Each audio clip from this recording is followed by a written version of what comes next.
So, one last walk around before we hand the keys over. That used to be our fasteners counter. During COVID, we set up a counter here, booked out a load of welding masks. Our staff looked like alien beings. They stood behind the counter and served. We had people socially distanced here, and then barriers up. Even though we had barriers up, customers still tried to climb over the barriers to get to the stock. Interesting thing, whilst we were serving customers on this counter, we had a neat thing. We actually had an iPad set up on the screen with connected to a mobile phone. So the staff went off and they were showing customers what the right products were from the other end of the shop. Quite a neat idea. Andrew came up with that idea. Anyway, down there in our cellar, full of all sorts of interesting bits and pieces were stored down there. Properly tanked out it was. When I first came here, this was gas pipe fittings, a bit like those ones up there. Then it became our power tools back stock room. Fasteners stock were in here over the years. Fasteners department eventually finished up the other end of the shop. But in coming through, this is the extension which was put on the shop in the late 70s, I'd say. Anyway, that was the back of the shop. This was the original shop, 1932 vintage, as designed by Banyard, same person who designed the University Arms, and quite famous. He was based, I found correspondence and his bill for designing the whole building, £750 back in 1932. Anyway, he was based in Marketplace in the centre of town. So here, then coming through here, this originally, as I think I might have said in a previous video, but that used to be a big doors through which we had a great big Bedford lorry that parked up in here. It became our power tools department. This is the bottom of the white building. It's now empty. I'm coming through around the back here. So the extension. Originally, our engineering offices were over where that ladder is, two-storey building, Dad upstairs. There's a big, the back door was here, and a big cage carrying all weld mesh and wire mesh of all sorts of different types, slotted angle. Anyway, then we come through the archway.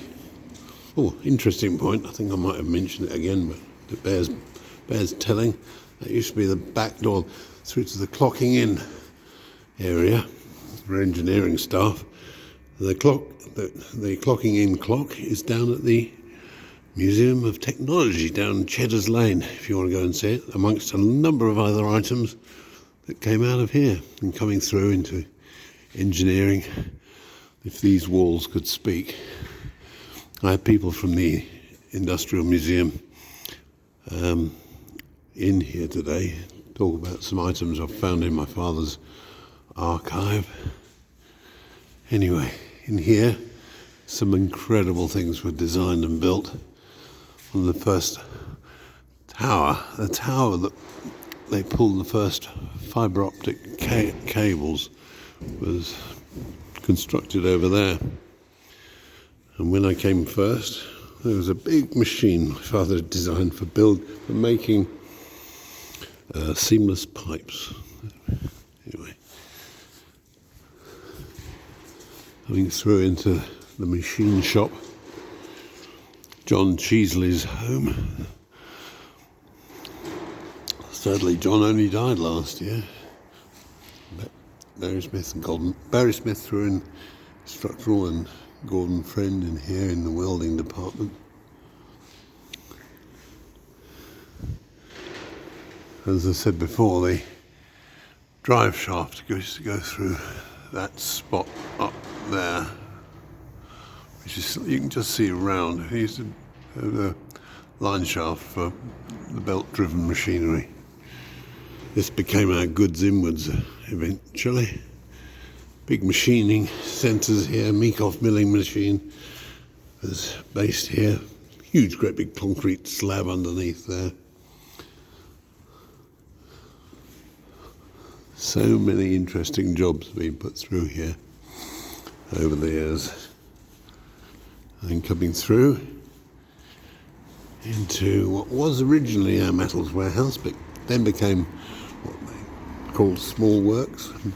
Mike Hatley ran towards basically any small jobs or mending jobs used to be put through here.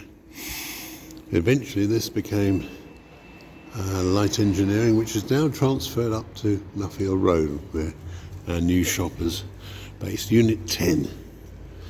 Anyway, there's a bit of rubbish there. Our wonderful old sliding doors. And then I come through back into New Street. Oh, the forklift truck is going away shortly. Originally those doors were actually on the street where this wire mesh is. We knocked them down and knocked it down and turned this. It used to be gay doors, batteries and whatever, being serviced in here. Moved out of town a long time ago. This spiral staircase manufacturing before it became a car park.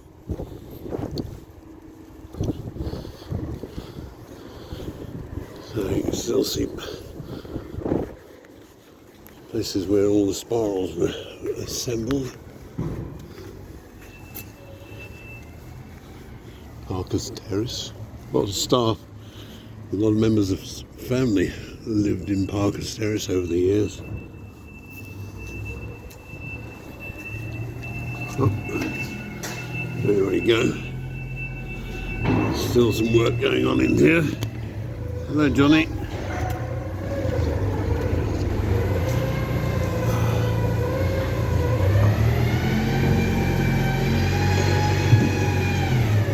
That's his focus key. Oh, well done.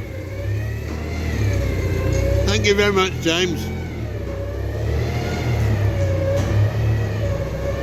The old Land Rover here, which was it?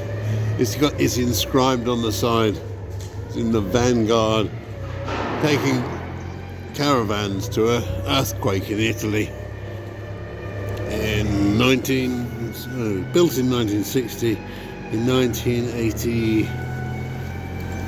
something or other, and I think it's 89. I think it was earthquake in Italy. Anyway, and here we have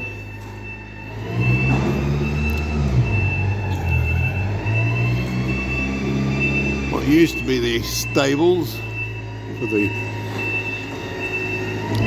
horses that drew the horse-drawn trams. There's the tethering rings. Industrial Museum are very interested in that.